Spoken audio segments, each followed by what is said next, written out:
आणि म्हणून इथून पुढचा सर्व कार्यक्रम आपण मन लावून ऐकायचा आहे। तुमच्या समोर आलेले सर्व महान गुणी विद्यार्थी 2-3 विद्यार्थी याच महाविद्यालयाचे माजी विद्यार्थी आहेत आणि म्हणून त्यांच्याकडून आज आपल्याला प्रेरणा मिळवायची आहे। त्यांचे यशोगाथा, त्यांनी केलेले संघर्ष आणि कष्ट हे सर्व आपल्याला त्यांच्या तोंडून ऐकायचं आहे आणि त्यामुळे सर्व विद्यार्थ्यांनी अतिशय उत्साहाने हा कार्यक्रम व्यवस्थित ऐकायचा आहे आणि त्यांच्याकडून प्रेरणा घेऊन आपणही त्यांच्या पावलावर पाऊल ठेवून परत एकदा असा हा यशवंत आणि गुणवंत विद्यार्थ्यांचा गुणगौरव सोहळा कसा संपन्न होईल याकडे आपण लक्ष द्यायचं आहे। आजच्या या कार्यक्रमाची सुरुवात करताना आपण सर्वप्रथम सोहळ्याच्या या सफरीत आपुल्या तुम्ही प्रवासी मी नाविक, सोहळ्याच्या या सफरीत आपुल्या तुम्ही प्रवासी मी नाविक, हेतू कुठला प्रवास कसला सांगत असते प्रास्ताविक, हेतू कुठला प्रवास कसला सांगत असते प्रास्ताविक। आणि म्हणून आजच्या कार्यक्रमाचं प्रास्ताविक आपल्या शब्दातून मांडण्यासाठी मी मंचावर आमंत्रित करते ज्येष्ठ शिक्षक श्री कमनर सर यांना।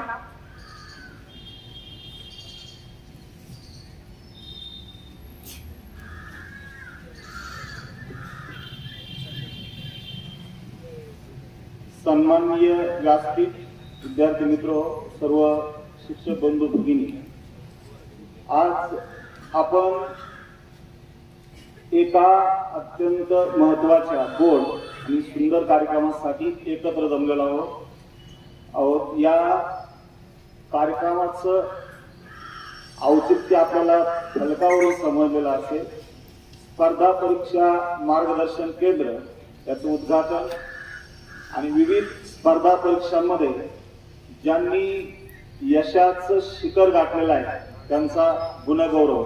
आपल्या या कार्यक्रमाच्या साठी प्रमुख अतिथी ज्यांचा गुणगौरव होणार आहे अशी सत्कारमूर्ती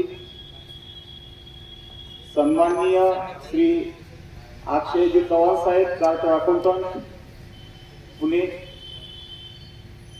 त्यानंतर प्रतीक्षा फटांगडे, कनिष्ठ लेखा अधिकारी अहमदनगर, अनिकेत मस्के, SRPF महाराष्ट्र आणि औरंगाबाद या ठिकाणी त्यांचं सिलेक्शन झालेलं आहे। तर या सर्वांचं मी या ठिकाणी प्रथमतः स्वागत करतो आणि सर्वांना पुढील भावी वाटचालीसाठी शुभेच्छा देतो। मंचावर उपस्थित असलेले आपल्या कनिष्ठ महाविद्यालयाचे सन्माननीय प्राचार्य संपतजी दसपुते सर, उपप्राचार्य अरुपा फडकर मॅडम, पर्यवेक्षक शिवाजीराव पोटभरे सर, त्यासोबतच फटांगडे यांचे पालक आणि ज्येष्ठ शिक्षक देशमुख सर आणि सर्व विद्यार्थी बंधू भगिनी, एक थोडक्यामध्ये प्रास्ताविक तुम्हाला याचं औचित्य म्हणून मानतोय। आपल्या या कनिष्ठ महाविद्यालय तसेच विद्यालयाची जी स्थापना आहे ही उदात्त हेतूंनी आपले कर्मयोगी आबासाहेब काकडे यांनी केली। या संस्थेच्या शाळेच्या प्रथम मुख्याध्यापिका स्वर्गीय निर्मलाताई काकडे यांनी त्याचा जो यशाचा आलेख आहे आणि इथली संपूर्ण आव्हानं पेलून आज वटवृक्षात रूपांतर झालेलं आपण पाहतोय त्यांच्या कर्तृत्वाने। तर त्यांना प्रथम नमन करतो आणि त्यांनी जो उद्देश आपल्या डोळ्यासमोर ठेवलेला होता की सर्वसामान्य आपल्या तालुक्यातील जे गोरगरीब जनता आहे त्यांची जी मुलं आहे ही शिक्षण घेऊन मोठी झाली पाहिजे, त्यासाठी बोर्डिंग स्थापन केलेच, पण फक्त बोर्डिंग स्थापन करून जे साध्य होणार नव्हतं म्हणून शिक्षण संस्था स्थापन झाल्या। तालुक्यामध्ये अनेक शिक्षण संस्था आपल्या कार्यरत आहेत आणि त्याचा वारसा आपले सन्माननीय संस्थेचे अध्यक्ष ऍडव्होकेट डॉक्टर विद्याधरजी काकडे साहेब आणि सौ हर्षदाताई काकडे यांच्याद्वारे आज त्याचा वारसा पुढे चालू आहे। आणि आपलं कनिष्ठ महाविद्यालय उपक्रमशील असं महाविद्यालय आहे आणि त्या दृष्टिकोनातून अनेक उपक्रम आपल्या इथे सुरू आहे, नवनवीन उपक्रम आपण सुरू करत असतो आणि ज्यांनी यशाची शिखरं गाठलेली आहेत तर त्यांचं कौतुक देखील कायम दरवर्षी आपण पाहिलेलं असेल की आम्ही या ठिकाणी करतच असतो. आणि त्या दृष्टिकोनातून आजचा हा दिवस आपल्यासाठी फार महत्वाचा आहे, कारण एक दुहेरी संगम या ठिकाणी आहे. एक तर ज्यांनी स्पर्धा परीक्षा गाजवल्या त्यांचं मार्गदर्शन आपल्याला भेटणार आहे आणि आपल्याला स्पर्धा परीक्षा गाजवायच्यासाठी पूर्वतयारी इथे करून घेण्यासाठी स्पर्धा परीक्षा मार्गदर्शन केंद्र सुरू होतं. विद्यार्थी मित्र, सध्या अत्यंत स्पर्धेचं युग आहे आणि प्रत्येकाला चांगली उपजीविका जगण्याची इच्छा असते. फक्त अडचण एक असते, आपली इच्छाशक्ती कमी पडते, मार्गदर्शन कमी पडतं, मेहनत कमी पडते. हे पहा, असंख्य विद्यार्थी बाहेर आपण जर पडलो, स्पर्धा परीक्षा देत आहेत, सर्वांनाच यश 100% प्राप्त होतच असं नाही, कारण स्पर्धा मोठी आहे आणि अगदी मी बघितलेलं आहे एक एक मार्कावरून विद्यार्थ्यांचं सिलेक्शन होतंय. काहींचं सिलेक्शन फक्त एका गोष्टीनं होतंय की त्याचं वय जे आहे जास्त आहे. लक्षात घ्या, समान मार्क पडले, ज्याचं वय जास्त आहे तो विद्यार्थी स्पर्धेतून बाद होतो, त्याला पुन्हा पहिलीपासून सुरुवात करावी लागते. आणि हे टाळण्यासाठी आपण या ठिकाणी स्पर्धा परीक्षा मार्गदर्शन केंद्र सुरू करतोय. याची पूर्वतयारी म्हणून आतापासूनच तुम्ही सक्षम व्हावे, कारण तुम्ही 12वीच्या नंतर हे सगळं करणार आहात, त्यावेळेला या कॉलेजमध्ये नसणार आहात, परंतु तुम्हाला एक किंचित भविष्यकाळात असं वाटू नये की आपल्या कॉलेजने काहीतरी आपल्याला कमी दिलेला आहे. तर आम्ही कुठल्याही बाबतीत कमतरता राहणार नाही याची दक्षता घेतोय आणि तुम्हाला सर्वांगीण विकासासाठी पुरेपूर प्रयत्न करतोय.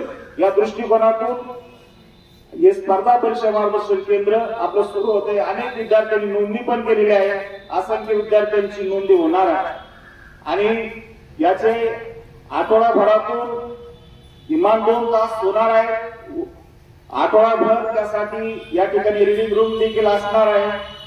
पूर्णपणे तुम्हाला इथून पुढे आपलं कॉलेज करता करता स्पर्धा परीक्षेची पूर्वतयारी 100% करता येणार आहे. आणि हे संपूर्ण काम जे चालू आहे, सन्माननीय आपले प्राचार्य यांच्या संकल्पनेतून हे सगळं चालू आहे आणि इथून पुढे देखील आणखी यासाठी असे वेगवेगळ्या प्रकारचे उपक्रम चालू राहतील. अशा या गोड सुंदर कार्यक्रमाचं अध्यक्षीय स्थान सन्माननीय श्री अक्षयजी चव्हाण साहेब यांनी स्वीकारावं अशी मी त्यांना विनंती करतो आणि माझं प्रास्ताविक संपवतो. जय हिंद, जय हिंद.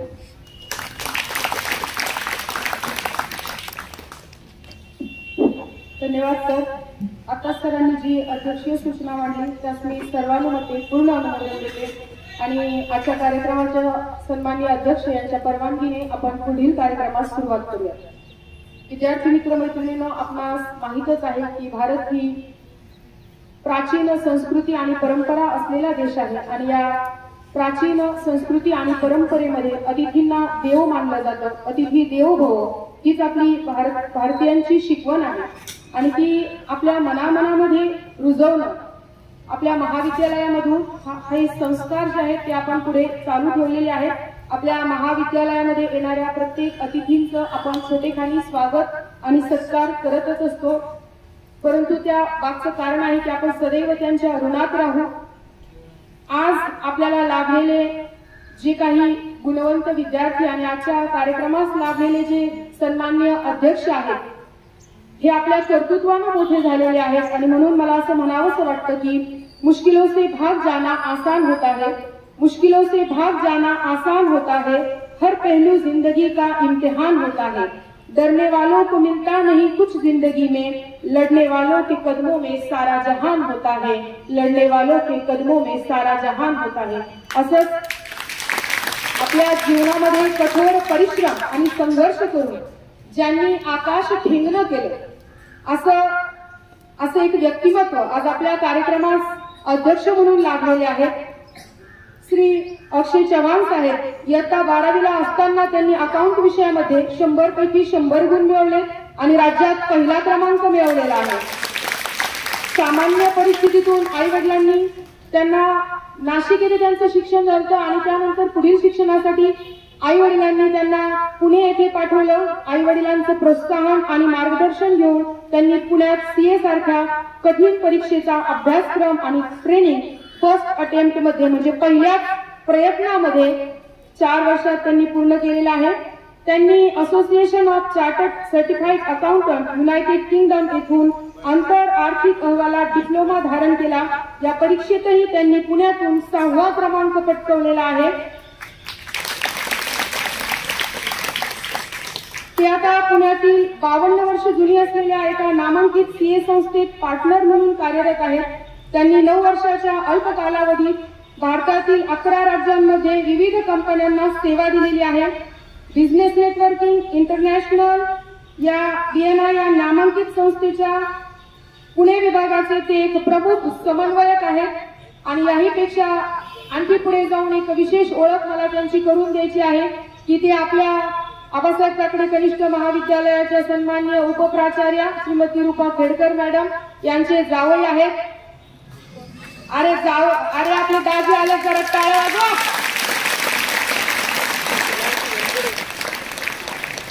आणि अशा या गुणवंत सामान्य परिस्थितीतूनही मोठं यश मिळवणारे आजच्या कार्यक्रमाचे सन्माननीय अध्यक्ष श्री अक्षय चव्हाण साहेब यांचा आपण येथे छोटेखानी सत्कार आणि स्वागत करत आहोत. मी आबासाहेब ताकडे कनिष्ठ महाविद्यालयाचे सन्माननीय प्राचार्य श्री दसपुते सर यांना विनंती करेल की आपण साहेबांचं स्वागत आणि सत्कार करावं.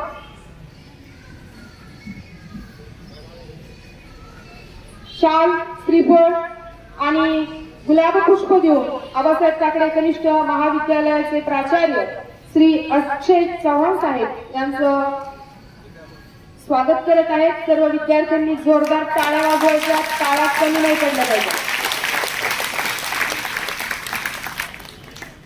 यानंतर आज आपणास लाभलेले दुसरे प्रमुख अतिथी प्रतीक्षा फटांगडे, आबासाहेब ताकडे माध्यमिक व उच्च माध्यमिक विद्यालयाची माजी विद्यार्थिनी, ज्यांनी आपलं प्राथमिक शिक्षण गादेगाव येथे पूर्ण केलं.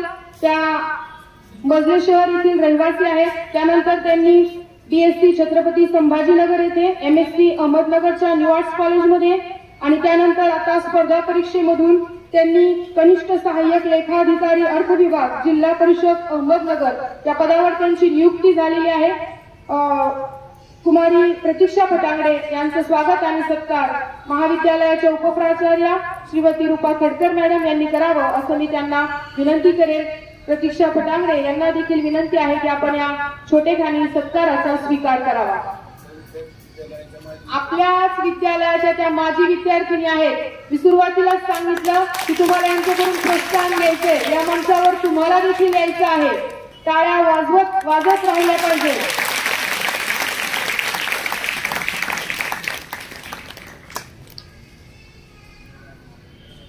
यानंतर आपल्याच महाविद्यालयाची माजी विद्यार्थिनी मोनिका गाडगे या देखील स्पर्धा परीक्षेमधून जलसंपदा विभाग येथे कालवा निरीक्षक या पदावर औरंगाबाद येथे नियुक्ती त्यांची झालेली आहे. काही कारणास्तव त्या इथे उपस्थित राहू शकल्या नाहीत, परंतु त्यांचे वडील संजयजी गाडगे येथे उपस्थित आहेत. मी श्री पोडवरे सर यांना विनंती करेन की आपण त्यांचं स्वागत करावं.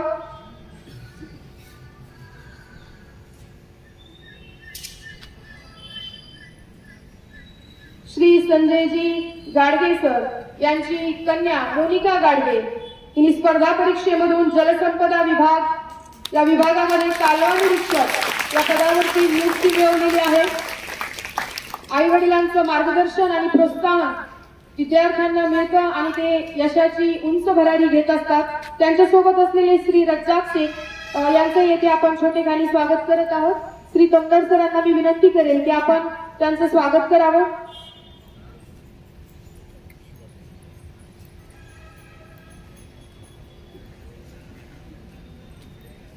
यानंतर आपल्याच महाविद्यालयाचा माजी विद्यार्थी चिरंजीव अनिकेत मस्के हा 2020-21 साली आबासाहेब काकडे कनिष्ठ महाविद्यालयाचा विद्यार्थी 12वी पासून इथून गेला.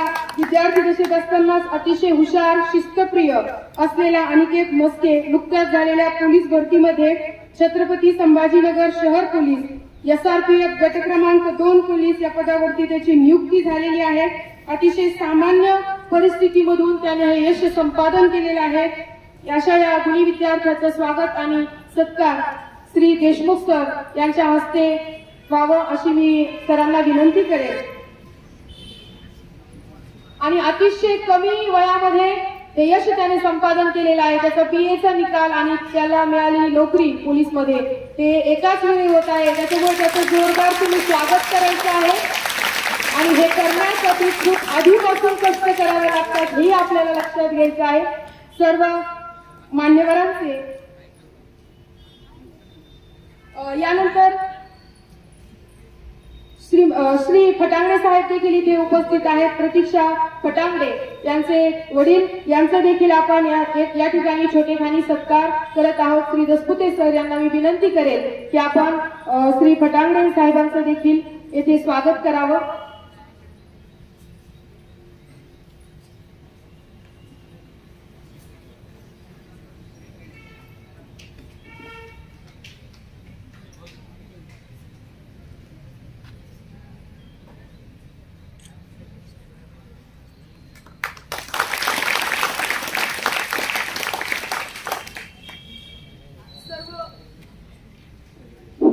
सर्व उपस्थित मान्यवरांचे मनपूर्वक आभार.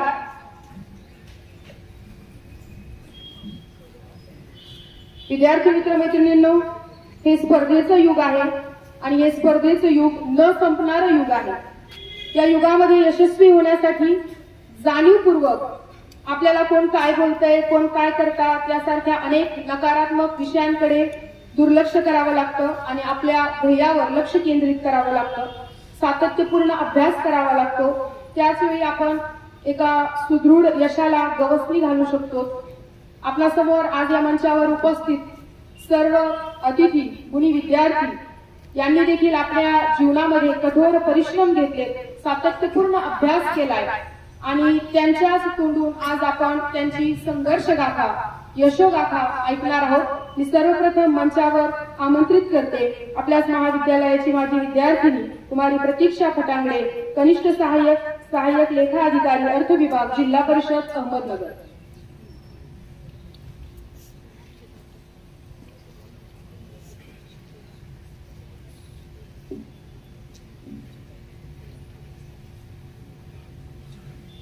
आज आपण ज्या कार्यक्रमासाठी उपस्थित झालोय तो म्हणजे यशवंत विद्यार्थ्यांचा गुण गौरव सोहळा. आपल्या शाळेचे प्राचार्य दसपुते सर, उपप्राचार्य खेरकर मॅडम यांचे व सर्व शिक्षक वृंद यांचे मनापासून आभार. त्यांनी आम्हाला गौरवण्यासाठी ते उपस्थित केले त्याबद्दल.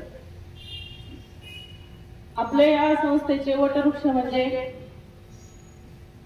आबासाहेब काकडे व निर्मलाताई आणि त्यांचा वारसा पुढे जपणारे आपले विद्याधरजी काकडे व हर्षदाताई यांनी जो वारसा पुढे चालवलाय तो म्हणजे खरंच आपण खूप भाग्यवान आहोत की बाबा त्यांच्या वटवृक्षाखाली आपण शिक्षण घेत आहोत.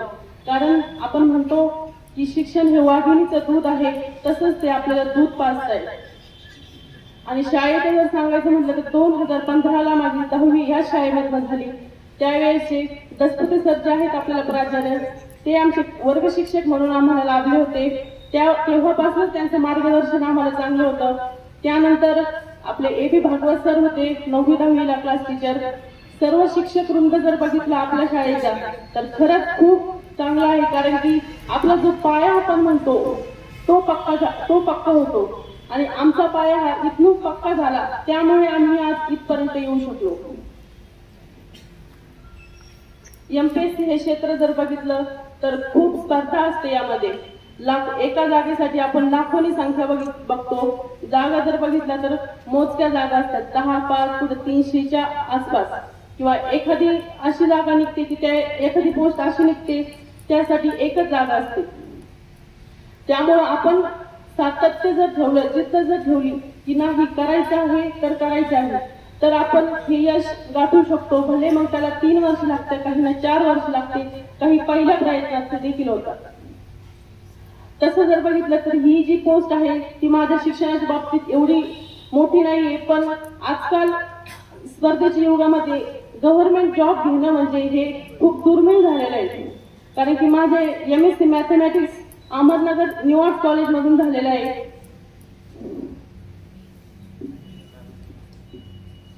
MPSC मध्ये आपण ग्रॅज्युएशन कोणत्याही क्षेत्रामध्ये ग्रॅज्युएशन केल्यानंतर आपण पेपर देऊ शकतो. त्यामध्ये राज्यसेवा आहे, त्यासाठी आपण क्लास 1 साठी तयारी करू शकतो. क्लास 2 आहे, त्यामध्ये पण आपण PSI, STI, ASO यासाठी तयारी करू शकतो.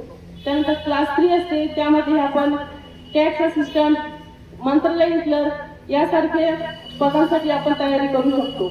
व प्रत्येक जिल्ह्यासाठी आपण सरळ सेवा ही परीक्षा निघते, प्रत्येक महानगरपालिकेसाठी देखील परीक्षा निघते. आपण फक्त अपडेट राहायचं की कोणत्या जागा निघतात, त्याप्रमाणे वर्षात भरपूर ठिकाणच्या जागा निघत असतात. त्यासाठी वेगवेगळे क्वालिफिकेशन असतं.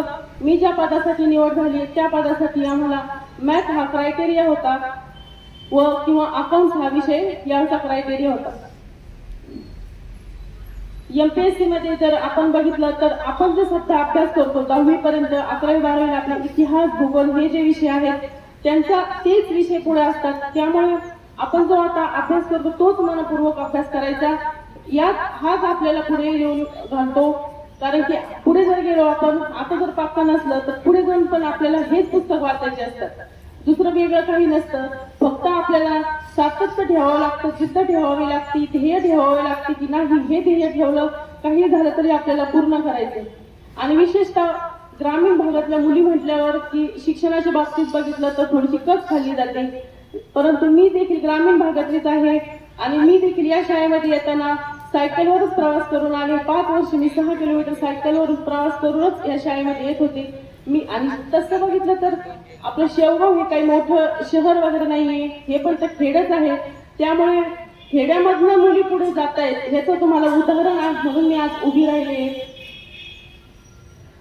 आणि आपले शिक्षक तर आपल्याला इथं गायडन्स करतच असतात, परंतु आपले पालकांचा वाटा जर बघितलं तर 50% पालकांचा वाटा, 25% शिक्षकांचा आणि 25% हा विद्यार्थ्यांचा वाटा असतो आपल्या यशामध्ये.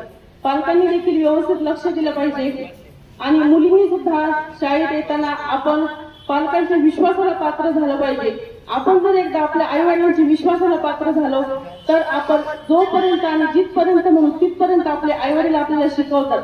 फक्त आपण त्यांच्या विश्वासाला पात्र राहायचं नाही, त्यांना सुद्धा कळतं की नाही आपली मुलगी करते, हुशार आहे, तेच देखील शिकवतात. मुलांनी सुद्धा आजकाल मुलांची जर बघितलं तर मुलींपेक्षा जास्त स्पर्धा वाढलेली आहे. कारण की 0.25 ने सुद्धा 1 मार्क बोलले सर, पण 0.25 ने सुद्धा रिझल्ट इथे गेलेले आहेत. माझे गेलेले त्यावरनं सांगते, इथे 1 मार्काला सुद्धा खूप जास्त किंमत. 1 मार्क 0.25 म्हणजे 1 मार्क सुद्धा नसतो किंवा 1 प्रश्न सुद्धा नसतो. त्यावरून तुम्ही स्पर्धा ओळखू शकता की 0.25 ने जर रिझल्ट जातोय म्हटल्यावर आपल्याला किती विद्यार्थ्यांच्या पुढे आणि कुठपर्यंत अभ्यास करायचा आहे. यानंतर सर्वांचे मनापासून आभार. खरं जर म्हटलं तरी 6 वर्ष या शाळेमध्ये राहिले, परंतु या स्टेजवर मी पहिल्यांदा आज बोलण्यासाठी आले, त्यामुळे शिक्षक लोकांसमोर बोलणं म्हणजे पहिल्यांदा, त्यामुळे हातपाय थरथर कापतायत अजून. त्यामुळे काही हुकलं चुकलं तर माफ करा, कोणाला काही प्रश्न असेल तर विचारा. धन्यवाद.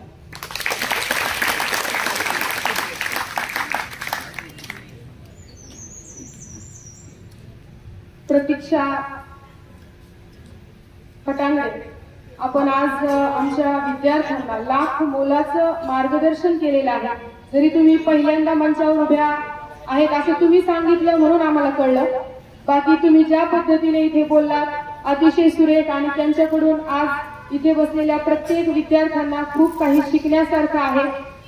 मुलींनी देखील आज त्यांनी लाख मोलाचा संदेश आपल्याला दिलेला आहे. जर आपले आई वडील आपल्याला इथपर्यंत पाठवतात तर त्यांच्या विश्वासात राहून, जसं प्रतीक्षाने आपल्या वडिलांना इथे आणलं आणि त्यांचा सन्मान झालाय, तसं आपणही गाठ बांधायची आहे की आपणही देखील आपल्या आई वडिलांना या मंचावर आणू शकू. यासाठी आपण प्रयत्न करायचे आहेत.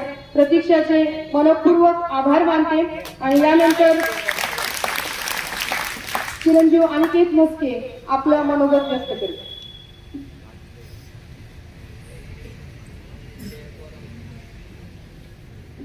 आदरणीय व्यासपीठावरील माझे गुरुजन व विद्यार्थी मित्रांनो, प्रथमतः माझा सर्वांचा आभार. मी ही पहिल्यांदाच स्टेजवर भाषण करत आहे, कारण मी तुम्हाला माझे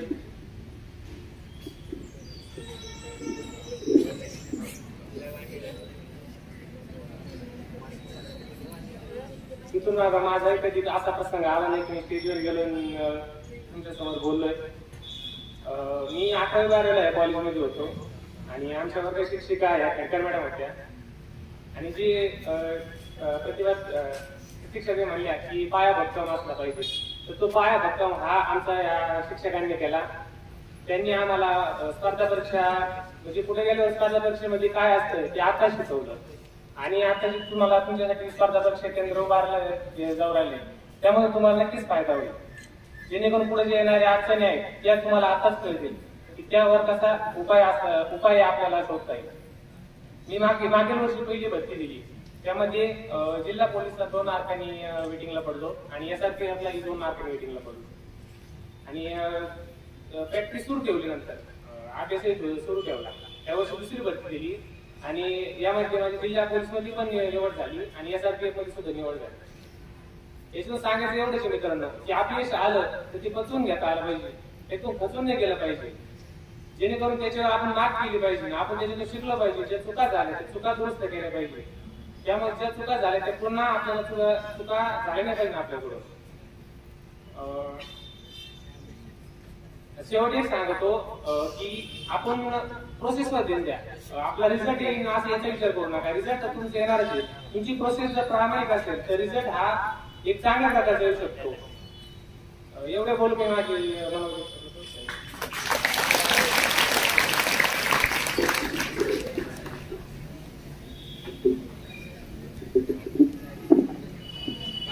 अनिकेतने सांगितल्याप्रमाणे आपण एकच लक्षात ठेवायचं आहे की आपण आपलं कर्म करत जायचंय. कर्मण्येवाधिकारस्ते मा फलेषु कदाचन या सूत्राप्रमाणे आपण आपलं कर्म करत गेलो की यश नक्कीच आपल्या हाती येत असतं. अनिकेतचेही मनपूर्वक आभार मानते आणि यानंतर आजच्या या कार्यक्रमाचे अध्यक्ष प्रमुख अतिथी श्री अक्षय चव्हाण साहेब यांना विनंती करेल की आपण आपलं मनोगत येथे व्यक्त करा.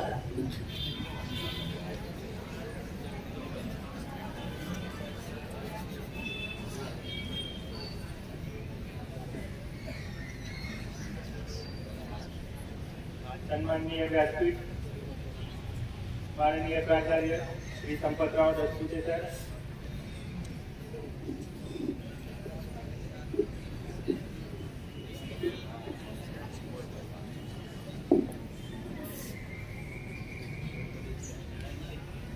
माननीय प्राचार्य श्री संपतराव दसपुते सर, उपप्राचार्य श्रीमती रूपा खेडकर मॅडम, पर्यवेक्षक श्री शिवाजीराव तोडबरे सर, प्रमुख अतिथी व आजचे सत्कार मूर्ती प्रतीक्षा पटांगडे, अनिकेत म्हस्के, संपूर्ण शिक्षक वृंद आणि विद्यार्थी मित्रांनो,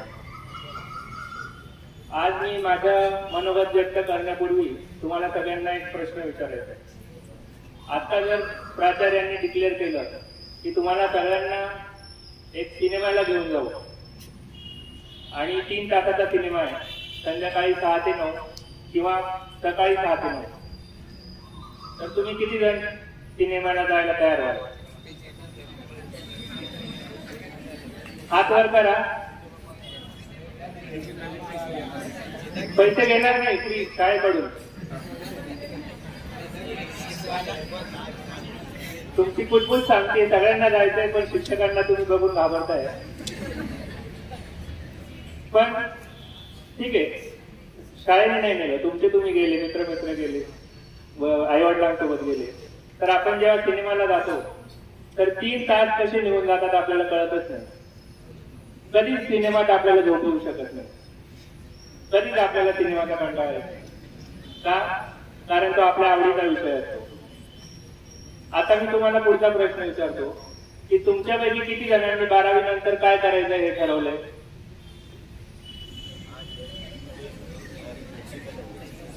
मुलींनी ठरवलेलं दिसतं.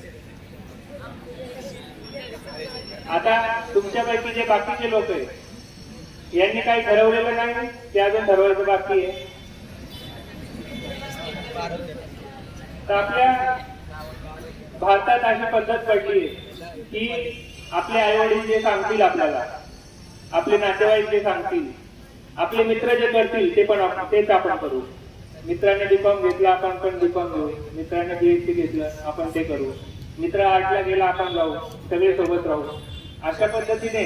किंवा आपले पालक आणि आपले नातेवाईक हे सांगतात, ते खरं तर त्यांची आपल्या हितासाठीच ते सांगत असतात.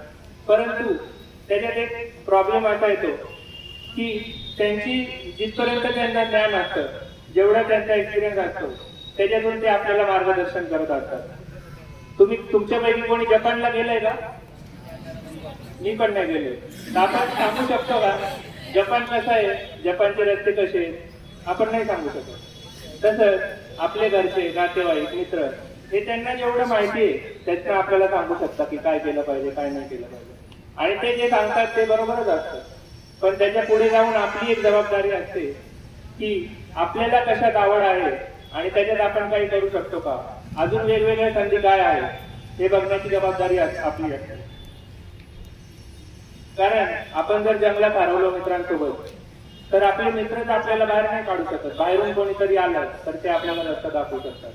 आपण जर कणकणीत अडकलो, चिखलात अडकलो, तर जो ऑलरेडी चिखलात आहे तो आपल्याला काढू नाही शकत. बाहेरचा व्यक्ती येऊन त्याने आपल्याला त्यातून बाहेर काढावं लागतं. त्याच प्रकारे जे आपल्यापेक्षा वरच्या स्थानी आहेत, आपले जे सिनियर आहेत, ज्यांनी त्या स्पर्धा परीक्षांमध्ये यश मिळवलं आहे किंवा ज्या क्षेत्रात तुम्हाला आवड आहे त्याच्यात जे यशस्वी झाले, त्यांचं मार्गदर्शन घेणं हे अधिक महत्वाचं आहे. आणि त्यासाठी तुम्ही तुमच्या पालकांना सांगणार ही गरज आहे की मला याच्यात आवड आहे, मला हे करायचंय, आणि त्याच्यासाठी जे कोण यशस्वी आहे त्याचं मार्गदर्शन घेतलं पाहिजे. बऱ्याचदा असं होतं, मित्रमैत्रिणींना आपण अंधपणे फॉलो करतो आणि त्या ग्रुपमध्ये जो सर्वात कोणी हुशार असतो तो त्याच्या चॉईसने फील्ड निवडतो.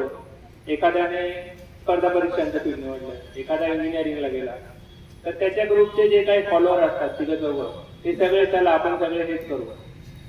पण मला यात एक उदाहरण द्यायचंय. जंगलात आपण 5 प्राण्यांचं उदाहरण घेऊ. वाघाचं काय स्किल आहे? वाघ कशासाठी प्रसिद्ध आहे? शिकार करू शकतो, कोणी हरवू शकत नाही त्याला. कासवाची आवरण टणक असते, त्याला कोणी फोडू शकत नाही. चित्ता बरोबर झाडावर पण चढू शकतो, शिकार करू शकतो. हरिण फास्ट पळू शकतो. हत्तीत खूप शक्ती असते, झाड उकरून टाकू शकतो. आता या 5 प्राण्यांना एका लाईनीत उभं केलं, प्रत्येकाचं काहीतरी स्किल आहे, आणि सांगितलं की झाडावर जो चढून दाखवेल तो जिंकला, तर बाकीचे प्राणी आत्महत्याच करतील. पण खरं प्रत्येकात काहीतरी गुण आहे. तुम्ही सगळ्यांना जर एकच तराजूत तोडलं तर एक जण पास होईल, बाकीचे फेल होतील. तसेच तुम्ही सगळे जे मित्रमैत्रिणी आहेत त्याच्यात प्रत्येकात वेगवेगळे गुण असू शकतात. त्यामुळे एकाने जे केलं ते आपण सगळ्यांनी अंधपणे फॉलो करायचं, याच्यात आपलं नुकसान होऊ शकतं. आणि आता तुमचं वय 20 वर्षापेक्षाही कमी आहे. तुम्ही आता जे ठरवणार ते पुढचे 40 वर्ष तुम्हाला करायचंय, कारण 60व्या वर्षी जनरली आपण रिटायर होतो. तर 40 वर्ष जे करायचंय त्याच्यासाठी 40 तास विचार करायला नको आपण की आपल्याला नक्की काय करायचंय. आणि 40 तासात जर आपण ठरवणार नसू तर 40 वर्ष कशी जातात? आपण आजूबाजूला उदाहरणं बघतो. अनेक लोक म्हणतात काय जीवन चाललंय, काय मला मजा नाही, ते काम करण्याला आवडत नाही, पण करतायत, रोजचं आपलं काहीतरी चाललंय. त्यामुळे आवड ही खूप महत्वाची. आता तुम्ही लोक म्हणाल की आवडीवरच प्राधान्य दिलं, तर याचा अर्थ असा आहे ना की आवड महत्वाची, म्हणजे जे आवडतं त्याच्याकडे डोळे झाकून हे करायचं. एक जण माझ्याकडे आला, म्हटला सर मला झोपायला खूप आवडतं, मी काय करू? म्हटलं झोपेच्या गोळ्या वाटत, दुसरं काय करायचं. एक मुलगी आली, म्हणाली सर मला पोहायला खूप आवडतं पण पोहता येत नाही. जे आपल्याला येत नाही ते आपल्याला आवडू शकत नाही, सांगायचा मुद्दा हा. तर आपल्याला आवडीला प्राधान्य द्यायचंय, पण त्यातून आपल्याला पैसे मिळतील की नाही, आपलं उदरनिर्वाह होईल का नाही हेही आपल्याला बघायला लागतं. आपल्याला लहानपणापासून शिकवण्यात आलं पैसा काही सर्वात महत्वाचा नसतो. अगदी बरोबर आहे, पैसा काही सर्वात महत्वाचा नसतो, पण पैसा बरंच काही असतो. आपल्याला आपलं घरदार चालवायला, दवाखाना, मुलं बाळ यांचं संगोपन करायला पैसा हा लागणारच. त्यामुळे पुरेसा पैसा मिळेल अशी त्या आवडीतून काही सोय करता येते का हे बघणं गरजेचं आहे. उदाहरणार्थ एखाद्याला आवड नवीन नवीन भाषा शिकण्याची, तर आजकाल अनेक शहरांमध्ये नवीन भाषा शिकून त्याचे ट्युशन घेण्याचे लोक करतात की ट्युशन घेतात मुलांचे. जर्मन लँग्वेज असेल, फ्रेंच असेल, 3-3, 4-4 महिन्याचे कोर्स असतात आणि ते शिकतात. इतरांना येत नसतं, ज्यांना विदेशी जायचंय त्यांना शिकवतात. तर त्याच्यात आपण एक्सपर्टाईज जर घेतलं तर आपण ट्युशन घेऊ शकतो. एखाद्याला आवड आहे स्वयंपाकाची, कोणी विचार करेल की स्वयंपाकात काय पैसे मिळवणार, पण स्वयंपाकात सुद्धा बिझनेस करून मोठे होणारे, 1000 डबे पुरवणारे लोक, हे असे उदाहरणं आम्ही बघितलेले. एखाद्याला चित्रकलेची आवड असते, चित्रकलेत ज्वेलरी डिझायनिंग करता येतं, फॅशन डिझायनिंग करता येतं. कुणाला प्लॅनिंग करण्याची आवड असते की एकदम परफेक्ट प्लॅनिंग करता येतं, तर ते इव्हेंट मॅनेजमेंट, लग्नाचं प्लॅनिंग, अशा अनेक गोष्टी ते बघू शकतात की त्यांना काय करता येऊ शकत नाही. कुणाला फिरायला आवडतं तर ट्रिप मॅनेजमेंट, ट्रिप्स काढणे, त्या मॅनेज करणे, या गोष्टी करू शकतात. कुणाला फोटोग्राफी आवडते, फोटोग्राफीत पण स्कोप आहे. कुणाला शेती आवडते. आता अशा अनेक गोष्टी. पण आपण जर जे आवडतं ते फक्त सर्वजण करतात तसं केलं तर त्याचा फारसा उपयोग होत नाही. जसे की तुम्ही बाजारात गेलेत का आपल्या आईवडिलांसोबत कधी भाजीपाला आणायला, किंवा तुम्ही स्वतः एकटे गेले, तर बाजारात करण्याची पद्धत काय असते, आपण पूर्ण बाजार फिरतो आणि सगळे बघतो इथं भेंडी कशी आहे, इथं टोमॅटो कसे आहे, कुठं रेट कमी आहे आणि कुठं ताजा माल आहे. आणि पूर्ण बाजार फिरून आल्यावर परत एक ठिकाणी जातो आपण आणि तिथे जाऊन तिथून किराणा किंवा बाजार खरेदी करतो. असं नाही करत की गेलो पहिलं दुकान जिथं आहे तिथून उचललं आणि चाललो. याचा अर्थ ज्याच्या सगळ्यात जास्त क्वालिटी चांगली आहे त्याला आपण प्राधान्य देतो. आणि हीच गोष्ट आजकालच्या स्पर्धेच्या युगात पण लागू होते. तुम्ही इंजिनियर झाले म्हणून तुम्हाला जॉब मिळेलच असं नाही, किंवा तुम्ही डॉक्टर झाले म्हणून तुम्ही पैसे कमवायलाच असं नाही. तर त्याच्यात तुम्ही जसा फ्रेंच भाजीपाल्याला निवडतात लोक, तसं तुम्ही त्याच्यात काय एक्सपर्टाईज आहे तुमचं, त्याच्यात तुमचं काय वेगळेपणा आहे, हे खूप महत्वाचं ठरतं. बरेच लोक म्हणतात की आजकाल स्पर्धेचं युग आहे आणि खरंच खूप कॉम्पिटिशन आहे. पण दुसरीकडे आपल्याला हे बघायचंय की भारत ज्या गतीने प्रगती करतोय, आज 5वी अर्थव्यवस्था आहे आणि लवकरच 3री अर्थव्यवस्था होणार असं जागतिक अनुमान आहे. त्यामुळे आज जे शेवगाव येते उद्या नगर सारखं मोठं होईल, नगर येते पुणे सारखं मोठं होईल, पुणे मुंबई सारखं होईल आणि मुंबई दुबई सारखं होईल. या सगळ्या प्रोसेस मध्ये आपल्याला कुठेतरी काही आपण करू शकतो का, एवढा जी उलाढाल होणार आहे यात आपण काही करू शकतो का, आणि त्या आपल्या आवडीच्या माध्यमातून पैसे कमवू शकतो का, ह्याचा विचार करणं खूप गरजेचं आहे. आणि एक्सपर्टाईज कसं मिळवणार. आता मी जर तुम्हाला प्रश्न केला की तुम्हाला गणितात 100 पैकी 70 मार्क मिळाले आणि विज्ञानात 100 पैकी 40 मिळाले, तर तुम्ही आता अधिक लक्ष कशावर देणार, विज्ञानात, कारण तिथे 40च मिळाले. पण जेव्हा एक्सपर्टाईज आपल्याला पाहिजे असतं, जेव्हा आपला भाजीपाला फ्रेश आहे असं आपल्याला म्हणायचं असतं, तेव्हा गणितात 100 पैकी 70 मिळाले तर मी 100 कसे मिळवू शकतो ह्याच्याकडे पण लक्ष देणं गरजेचं आहे. कारण की ओव्हरऑल टक्केवारी तुम्हाला वाढवायची, त्यासाठी विज्ञानात पण अभ्यास केला पाहिजे.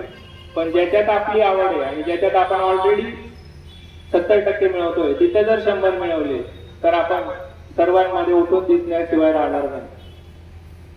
आणि जशी लोकसंख्या वाढते, जीवनमान सुधारते, तशा अनेक संधी नोकरीत आणि व्यवसायात पण चालून येते. दुसरीकडे धोक्याची घंटा पण आहे की आर्टिफिशियल इंटेलिजन्स म्हणून एक प्रकार आला. त्याच्यात 10 व्यक्तींचं काम एक माणूस करू शकतो असं आता दिसायला लागलं. तर 10 लोक जे आज काम करतायत, जसं मशीन आले तर मशीनचे 100 लोकांचं काम एक मशीन करायला लागला, तसं आता आर्टिफिशियल इंटेलिजन्समुळे 10 व्यक्तींचं काम एक माणूस करतो. तेव्हा ज्या एका माणसाला ते जमतंय तो टिकणार आहे. त्यामुळे अशा विषयांकडे पण तुम्ही लक्ष घातलं पाहिजे. जसं अनिकेतने सांगितलं, कर्म करत राहा, प्रोसेसवर फोकस करा, त्याचा काय रिझल्ट येईल ते सांगताय त्याच्याकडे लक्ष देऊ नका. हा गीतेतला श्लोक आहे, 2रा अध्याय मधला 47वा श्लोक की कर्मण्यवाधिकारस्ते मा फलेषु कदाचन. जिथं श्रीकृष्ण सांगतात अर्जुनाला, तुम्ही फक्त बेस्ट करत राहा, तुम्ही काम करत राहा, जे काय होईल ते मी बघून घेऊ. तर ह्या गोष्टीवर जर आपण फोकस केला की मी पास होईल का, माझं कसं होईल, मला चांगली नोकरी मिळेल का, याच्यावर फोकस न करता मी जर आज 100 केलंय तर उद्या 110 कसं करू शकतो, आज 110 केलंय तर 120 पर्यंत कसं जाऊ शकतो, या गोष्टीवर जर आपण लक्ष दिलं तर खरंच आपण यशस्वी होऊ शकतो. आणि तुम्ही काय करतात यापेक्षा तुम्ही काय करत नाही हे पण खूप महत्वाचं ठरतं. इथे आपण एक उदाहरण घेऊ, माकड आणि सुगरणीचं. माकड कधीच स्वतःचं घर बांधत नाही. माकड आणि सुगरण मध्ये कोण मोठा आहे? माकड. कोण शक्तिशाली आहे? कोणाचा मेंदू मोठा आहे? म्हणजे हुशार कोण आहे? पण माकड आपलं घर बांधत नाही, तो उन्हाळ्या करत फिरत असतो, एका झाडावरून दुसऱ्या झाडावर, या प्राण्याची छेड काढ, त्या प्राण्याची छेड काढ. आणि जेव्हा पावसाळा येतो तेव्हा सुगरणीचं मात्र घरटं तयार असतं. तिने 8-8 तास मेहनत करून 2 ते 2.5 महिने ते घरटं विणायला लावते आणि त्याच्यात ती सेफ असते. जेव्हा वादळ येतं सुगरणीला पाण्याचा थेंबही स्पर्श करत नाही. आणि बरेच माकड पावसाळ्यात विजा पडून, ओले होऊन, आजारी पडून मृत्युमुखी पडतात. ह्याच्यातून आपल्याला काय शिकायचंय की कोण हुशार आहे हे महत्वाचं नाहीये. हुशारी तर आहे, पण त्याच्यात तो काय करायचं ठरवतो. माकड हुशार आहे, पण त्याने काय ठरवलं की मी काय मेहनत घेणार नाही, तर त्याला वादळाचा सामना करावा लागणार. आणि एखादा हुशार नाहीये, शक्ती नाहीये, पण तो मेहनत करतोय, सातत्य ठेवतो, तर ते सुगरणीच्या घरट्यासारखा तो यशस्वीपणे सेफ राहू शकतो. आता आपण एक गेम खेळू, त्याच्यात मी प्रश्न विचारेल. आपल्यापैकी आपण ते काय करतो आणि ते माकडाच्या श्रेणीत येतं की सुगरणीच्या श्रेणीत येतं हे तुम्ही मला सांगा. एक व्यक्ती शालेय अभ्यासक्रमाचा अभ्यास करून इतर पण अभ्यास करतोय. कोण आहे, माकड का सुगरण? सुगरण. एक व्यक्ती फेसबुक, व्हॉट्सअप, इंस्टाग्राम वर दिवसभर रील्स बघत बसतोय. मोठा आवाज आला. एक व्यक्ती इंटरनेट वर आवडत्या विषयांचे ज्ञानवर्धक व्हिडिओ बघतोय. एक व्यक्ती इंटरनेटवर रोज नको त्या गोष्टी बघतोय. एक व्यक्ती अशा ग्रुप मध्ये आहे की जे रोज चर्चा करतात, बिझनेस कसा करायचा, व्यवसाय काय करू शकतो, शेअर मार्केटचं काही तुम्हाला माहिती आहे का, पर्सनॅलिटी डेव्हलपमेंट कशी करायची, स्पर्धा परीक्षांचे काय, तर तो कोण आहे? एक व्यक्ती अशा ग्रुप मध्ये जे रोज चर्चा करतात, आज मोदी काय बोलले, राहुल गांधी काय बोलले, शिंदे भारी का उद्धव भारी, ताई भारी की दादा भारी, कोण? एक व्यक्ती शाळा सुटली की वेळेचा सदुपयोग करतो आणि जसं आता केंद्र सुरू केलंय शाळेने, अशा काही गोष्टींमध्ये सहभाग घेतो, तर कोण? सुगरण. आणि एक व्यक्ती शाळा सुटली की सिगारेट फुकत, मावा खात, मुलींची छेड काढतात. तुमच्या उत्तरांवरून तुम्हालाच लक्षात येईल की तुम्ही सुगरण कॅटेगरीत आहात का माकड कॅटेगरीत आहात. मी काय म्हटलेलं नाही, माझा काही दारू, सिगारेट, गुटखा, रील्स याला काहीच विरोध नाही. कोण म्हणता दारू वाईट आहे, गुटखा वाईट आहे, सगळ्यात चांगलं आहे. त्याच्याने दारूमुळे आपलं आयुष्य वाढतं, आपले लिव्हर स्ट्रॉंग होतं, आपल्याला अटॅक येणार असेल तर तो जातो. गुटख्यामुळे तर तोंडाला जी शोभा येते, कॅन्सर तर अजिबातच होत नाही. मावा खाल्ल्याने पण एकदम आपण तरतरी येते, पर्सनॅलिटी डेव्हलप होते आपली. आणि सिगारेटमुळे तर फुफ्फुस एकदम शुद्ध होऊन जातात. त्याच्यामुळे हे अगदी सात्विक पदार्थ आहेत आणि हे नक्कीच केलं पाहिजे. फक्त हे करताना आपल्याला लक्षात घ्यायला पाहिजे की आपण दूरदृष्टीवाली सुगरण आहोत. पावसाळा येणार, वादळ येणार याच्यासाठी तयारी करतोय की आपण माकडासारखे उन्हाळूपणा करतोय, हे आपलं आपण ठरवू शकतो. आज तुमचं वय, आता तुम्ही 10वी-12वीत आहात. तुमच्यापैकी बऱ्याच लोकांना, मी तर म्हणेल अनेक, म्हणजे तुमच्यापैकी कोणालाच ह्या सवयी नसतील, व्यसन नसतील. पण जेव्हा तुम्ही बाहेरच्या जगात जातात, शहरात जातात शिकायला, तेव्हा तिथं तुमच्यावर टपूनच बसलेले असतात की कसं याला आपण दारू प्यायला भाग पाडू, कसं याला सिगारेट प्यायला भाग पाडू. आणि तुमच्या पालकांना सगळ्यात मोठी भीती हीच असते की शहरात गेल्यावर आपली मुलं बिघडतील. आणि बरेच लोक त्यामुळे शहरात पाठवत नाही शिक्षणाला. पण शहरात ज्या शिक्षणाच्या संधी आहेत त्या खूप जास्त आहेत. आणि त्यामुळे आपण हा प्रयत्न नक्कीच केला पाहिजे की इथे शाळेतून जे शिकतोय आपण त्याचा उपयोग पुढे जाऊन कसा करायचा. आता तुम्हाला सवय कशी लागते ते मी सांगतो. तुमच्या ग्रुपमध्ये एखादा मुलगा असतो, त्याने दारू पिलेली असते आणि तो सगळ्यांना लागतो, अरे खूप मजा येते, पिऊन बघ. आपण म्हणतो नाही, माझ्या प्रत्येकाला माहित असतं, नाही प्रत्येक जण सुरुवातीला नाहीच म्हणतो, नाही मी नाही गेला, माझ्या आईने सांगितलंय नाही घ्यायची, माझ्या वडिलांनी सांगितलं, अरे आईचा बच्चा लहान आहे अजून, असं म्हणतात. त्याला म्हणायचं मी किती म्हातारा झालो तरी आईचा बच्चाच राहणार आहे, कारण प्रत्येक म्हाताऱ्या माणसाला सुद्धा आई असते. एखादा मित्र म्हणा, अरे माझ्या मैत्रीसाठी तू सिगारेट नाही घेऊ शकत का, मी मित्र आहे तुझा, मी सांगतो म्हणून घे. त्याला म्हणायचं मी पण तुझा मित्र आहे, मी सांगतो म्हणून तू सोड, बघू कोण मित्र आहे. एखादा म्हणायला, अरे तू लहानच राहिलाय, मर्द नाही तू, मर्द नाही. त्याला म्हणायचं होता ना, त्यांना म्हणायचं मी सिगारेट दारू न पिता सुद्धा मरतोय. म्हणजे तुम्ही हे कसं टाळू शकता आणि दुसऱ्यांच्या दबावाखाली कसं यायचं नाही याचं मी तुम्हाला सांगतो. कारण या गोष्टी तुमच्या मागे लागल्या तर माकडासारखे तुम्ही वादळात भिजणार, हे लक्षात ठेवा. आणि आयुष्याच्या पुढच्या 40 वर्षासाठी काय करायचंय हे आपण आता केलं नाही तर पुढचे 40 वर्ष खूप कठीण जाणार. कारण तुम्हाला माहिती आहे पुढे जेव्हा नोकरी नसते आणि पगार अगदी मोजका असतो, घरच्या गरजा भागत नाही, घरात भांडण तंटे सगळ्या गोष्टी होतात. त्यामुळे आतापासून तुम्ही जर सोय केली नाही, आणि मुलींनी सुद्धा, मुलींचा आता टार्गेट नको की आपल्याला काही लग्न करून जायचंय, आपल्याला काही करायचं नाही, असं नाही. तुम्ही जर गृहिणी होणार असाल तरी जर तुम्ही सुशिक्षित असाल तर तुम्ही तुमच्या कुटुंबाला पुढे नेऊ शकता. त्यामुळे आणि आजकाल तर मुलांच्याही पुढे प्रत्येक गोष्टीत टक्केवारी पुढेच आहे. त्यामुळे अजिबात असा विचार करायचा नाही की आपल्याला शिकून काय होतं. आणि तुम्ही जे कराल, तुम्हाला जे कळकळीने सांगतात, तुम्हाला वाटतं बरेचदा अरे रोज तेच लेक्चर देतात आमचे प्राचार्य उपप्राचार्य, हे अभ्यास करा, टाइमपास करू नका. पण ह्याच्यातून त्यांना काहीही फायदा नाहीये. फायदा झाला तर तुमचा आहे आणि नुकसान झालं तर तेही तुमचंच आहे. त्यामुळे जे आपल्याला आज समजून घेणं खूप गरजेचं आहे. पुढची गोष्ट आहे हे आपण आतापर्यंत जे बोललो की वेळेचा सदुपयोग कसा करायचा, सुग्रण कसा बनवायचा. दुसरी गोष्ट असते मनशक्ती आणि इच्छाशक्ती. आपण तुम्हाला एक गोष्ट सांगतो, तुम्ही सर्कसला गेलेत का सगळे? तिथे हत्ती बांधलेला असतो आणि हत्तीच्या पायात जी दोरी असते ती एकदम साधी दोरी असते, बघितलं? तुम्हाला प्रश्न पडलाय का की एवढी साधी दोरी हा हत्ती तोडून सहज जाऊ शकतो? जो हत्ती झाडं उपटू शकतो तो ही दोरी तोडून जाऊ शकतो, तो का जात नाही असा प्रश्न पडलाय का तुम्हाला?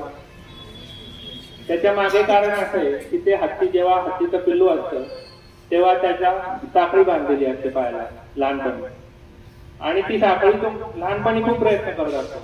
कारण प्रत्येकाला कोणालाच बंधन आवडत नाही. आपण लहान मुलालाही दाबून ठेवलं तर तो आपल्याला सोडवायचा प्रयत्न करतो. तसं ते हत्तीचं पिल्लू खूप प्रयत्न करतं. त्याच्या पायातून रक्त येतं, अगदी म्हणजे रक्तबंबाळ होतो, पण ती साखळी काही तुटत नाही. मग त्याच्या मेंदूत फिट होतं की आपण बांधले गेलेलो आहे, की काही साखळी आपल्याला तुटू शकत नाही. आणि जेव्हा तो हत्ती मोठा होतो तेव्हा त्याला ते साखळी नाही बांधत, तेव्हा त्याला ती दोरी बांधतात.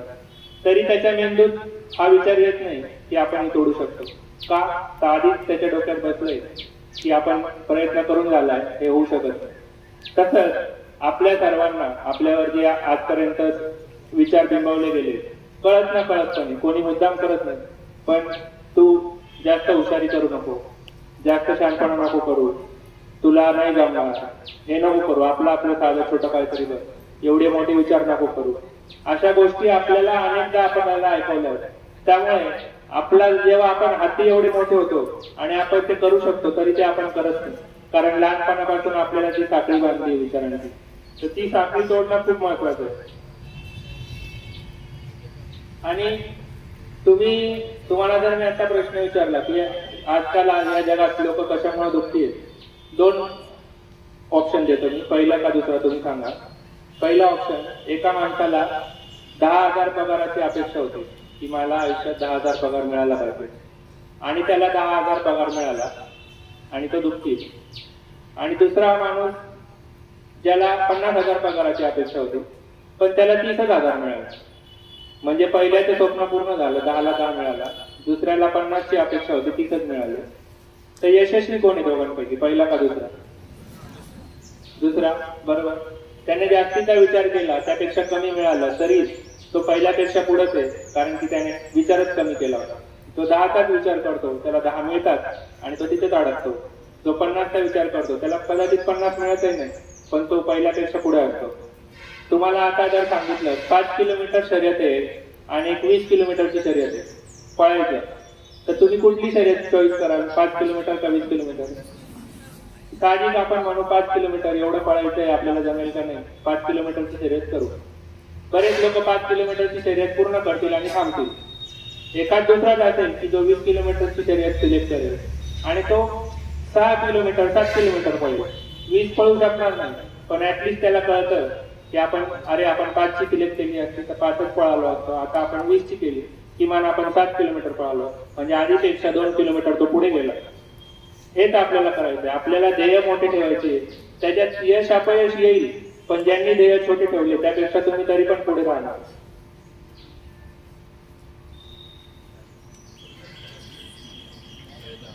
आणि हे सगळं करत असताना जसं आपल्याला माझी विद्यार्थ्यांनी पण सांगितलं की कठोर परिश्रम करणे वाचून पर्याय नाही. डर के आगे जीत नाही, दर्द आहे. आधी दर्द होतो, तो दर्द सहन केला की जीत होते. त्यामुळे सहन करण्याची जी शक्ती आहे, सातत्य आहे, की आपल्याला एखादं फेल झालं, सीएची परीक्षा असो किंवा स्पर्धा परीक्षा असो, आपल्याला अपयश येऊ शकतं, पण ते सहन करून परत केलं, तो दर्द के आगे दर्द आहे आणि दर्द के आगे जीत आहे, हे लक्षात ठेवून जर आपण केलं तर आपण नक्कीच पुढे जाऊ शकतो. आणि आपला जो कम्फर्ट झोन असतो की आपले मित्र, आपले परिवार, रोज जे घडतंय तेवढं ठीक आहे, नवीन काही आपल्याला नको, त्याच्यासाठी मी एक उदाहरण देतो. एक तलावात एक बेडूक असतो आणि त्याला भेटायला त्याचा एक दूरचा नातेवाईक समुद्रातला बेडूक येतो. तलावातला बेडूकला समुद्रातला बेडूक म्हणतो, अरे तुमचं तलाव हे पाणी खूप छोटं आहे, आमचं खूप मोठं आहे. तर तलावातला बेडूक म्हणतो, काय सांगतो, आणि तो एक उडी मारून दाखवतो. एवढा मोठा आहे का समुद्र? तो म्हणतो नाही, याच्यापेक्षाही मोठा. अजून लांब उडी मारून दाखवतो, एवढा मोठा आहे का? नाही म्हणे, याच्यापेक्षाही मोठा आहे समुद्र. अशी खूप मोठी उडी मारतो, तलावाच्या एका टोकावरून दुसऱ्या टोकावर, ह्याच्यापेक्षा मोठा आहे का?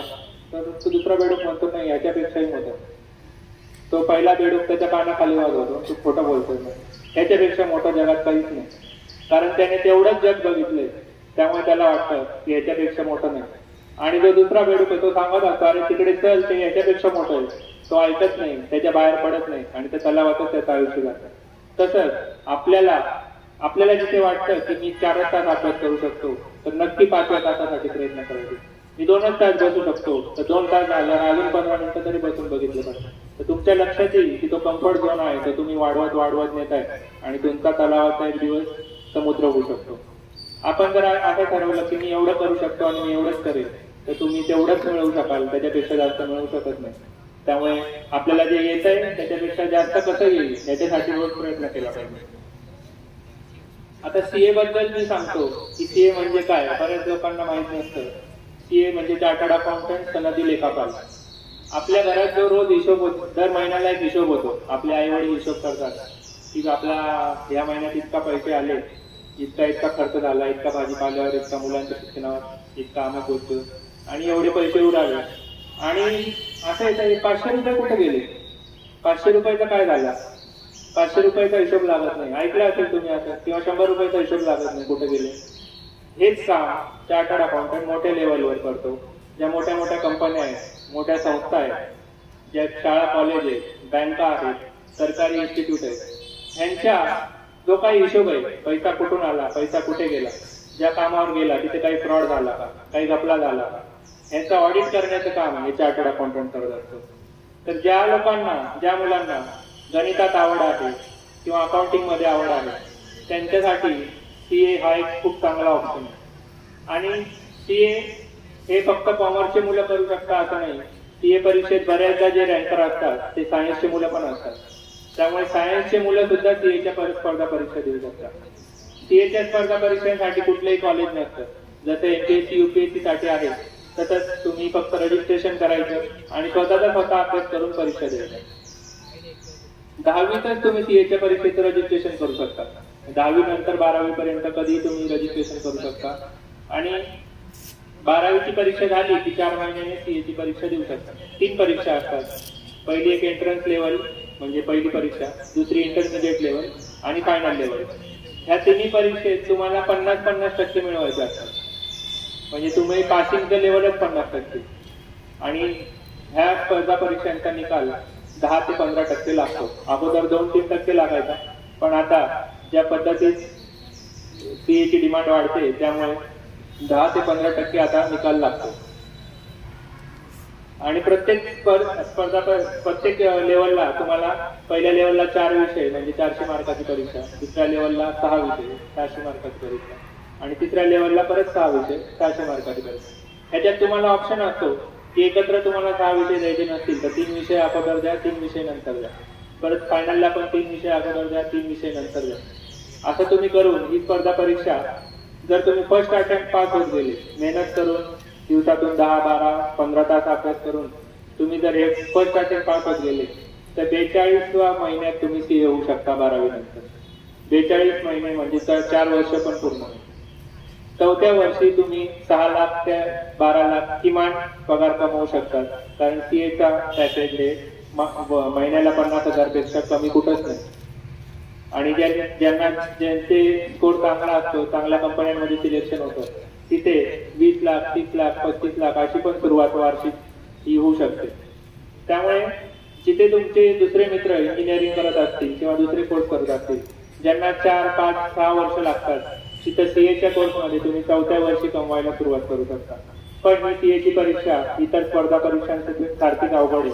याच्यात सातत्य लागतं, मेहनत लागते, 12-12 तास अभ्यास करावा लागतो, कॉलेज नसतं, तुम्हाला स्वतःचा स्टडी करावा लागतो. आणि एक मजेशीर गोष्ट अशी की सीएच्या परीक्षेत 4 वर्षापैकी 2 वर्ष तुम्हाला दुसऱ्या सीएच्या हाताखाली ट्रेनिंग घ्यावं लागतं आणि तिथे ट्रेनिंग घेताना सुद्धा तुम्हाला पगार मिळतो. साधारण 6,000 ते 10,000 रुपये महिना पगार मिळतो. त्यामुळे त्या 2 वर्षात तुमचे 1.5-2 लाख रुपये रिकव्हर होतात आणि सीएच्या पूर्ण करिक्युलमचा खर्च हा 50,000 रुपये फक्त. कारण सरकारी कोर्स आहे, याच्यात दुसरं कुठल्याही इन्स्टिट्यूट वगैरेच्या फी नाही आहे. पूर्ण तिन्ही परीक्षा मिळून 50,000च रजिस्ट्रेशन फी आहे. पहिल्या परीक्षेची 9,000, दुसऱ्या परीक्षेची 18,000 आणि तिसऱ्या परीक्षेची 22,000 रुपये, असे 49,000 रुपयात तुमचं पूर्ण शिक्षण होऊ शकतं. फक्त तयारी पाहिजे की तुम्हाला शिकवायला कोणी येणार नाहीये, ते पुस्तकं देतील, तुमचे तुम्ही वाचायचे. तुम्ही ट्युशन लावू शकता, ट्युशन बऱ्याच आहेत, नगरला, पुण्याला अनेक सीएच्या ट्युशन्स आहेत. शेवगावला आहेत का मला माहित नाही, पण नसतील तर नगर, पुण्याला पण तुम्ही येऊ शकता. आणि तुमचं 4 वर्षात तुमचं करिअर सेट करून पुढच्या गोष्टीसाठी तुम्ही तयार होऊ शकता. याच्यासोबतच आणखीन एक मी तुम्हाला सांगेल की दर वर्षी किमान 15 लाख इंजिनियर तयार होत आहेत भारतात. 15 लाख इंजिनियर आणि नोकऱ्या या 15 लाख नाही आहेत. दरवर्षी 15 लाख, पुढच्या वर्षी अजून 15 म्हणजे 30 लाख झाले, त्याच्या पुढच्या वर्षी अजून 15, 45 लाख झाले. एवढे इंजिनियर तयार होतात. तुम्हाला इंजिनियर्स मध्ये नोकरी मिळवायची असेल, चांगल्या स्थानी जायचं असेल तर त्या 15 लाखात वरच्या 1000 किंवा वरच्या 2000 तुम्ही असणं खूप आवश्यक असतं. नाही तर बाकीच्या इंजिनियर्सना आजकाल जॉब मिळायचे प्रॉब्लेम येतात. त्यामुळे हा विचार नक्की करा की सोपं काय आहे हे निवडण्यापेक्षा जिथे आपल्याला पुढे नोकरी मिळेल किंवा व्यवसाय करता येईल हे निवडणं, यासाठी जास्त विचार करा. इंजिनिअरिंग करणं वाईट नाही कुठल्याही पद्धतीने, पण तेही करायचं असेल तर त्याच्यात तुम्ही टॉपवर असलं पाहिजे, तर तुम्हाला चांगली नोकरी मिळू शकते. 15 लाख इंजिनियर वर्षाला आणि सीए दरवर्षी फक्त 30,000 होतात. म्हणजे पूर्ण देशभरातून फक्त 30,000 चार्टर्ड अकाउंटंट दरवर्षी तयार होतात. त्यामुळे कुठलाच सीए असा नाहीये की ज्याला जॉब मिळत नाही, कारण बनतातच 30,000 आहे. त्यामुळे प्रत्येकाला जॉब मिळतेच.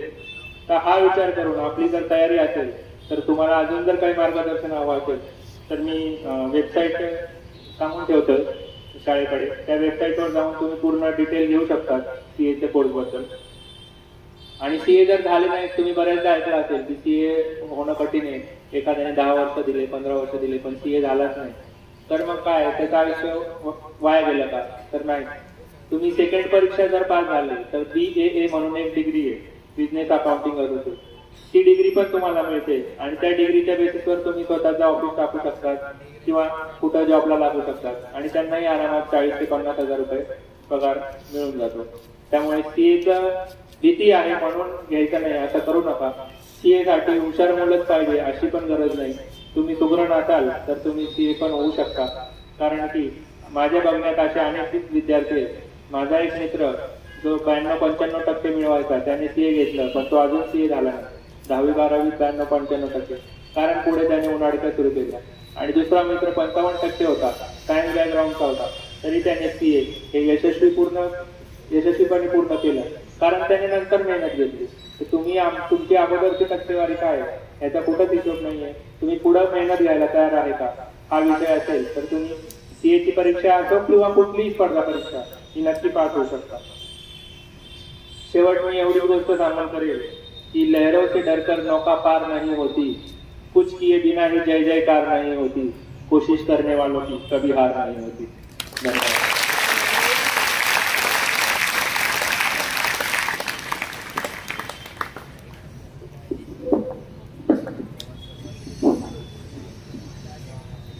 धन्यवाद सर. आम्हाला माहीतच आहे की आमच्या लाडक्या गुरुवर्या आणि महाविद्यालयाच्या उपप्राचार्य रूपा खेडकर मॅडम यांचं तुम्ही अक्षय ऐश्वर्य आहात. परंतु आज ज्या पद्धतीने तुम्ही आमच्या विद्यार्थ्यांना मार्गदर्शन केलं, ज्ञान दिलं, ते देखील अक्षय राहणार आहे. सरांनी आपल्याला सांगितल्याप्रमाणे आपण आपल्या क्षमता ओळखायच्या आहेत. आपण हत्ती आहोत की हरिण, चित्ता आहोत की माकड, आणि त्या पद्धतीने आपण आपल्या क्षमता ओळखून आपल्या जीवनामध्ये आपण माकड व्हायचे की सुगरण हे देखील आपल्याला ठरवायचं आहे. असं म्हणतात की सर्वात प्राचीन आणि महान मानला जाणारा वक्ता श्रीकृष्णाला मानलं जातं, कारण कान निर्मळ आणि वाणी मधाळ असली की श्रोतावर्ग आपल्याकडे आकर्षित होतो.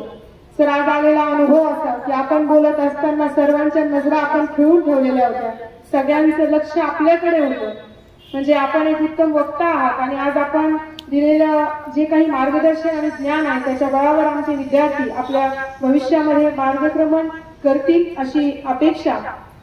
आणि यानंतर आता या गोड कार्यक्रमाचे आभार मानण्यासाठी मी मंचावर आमंत्रित करते सौ उकिरडे मॅडम यांना. त्यांनी आजच्या या गोड कार्यक्रमाचा समारोप करा.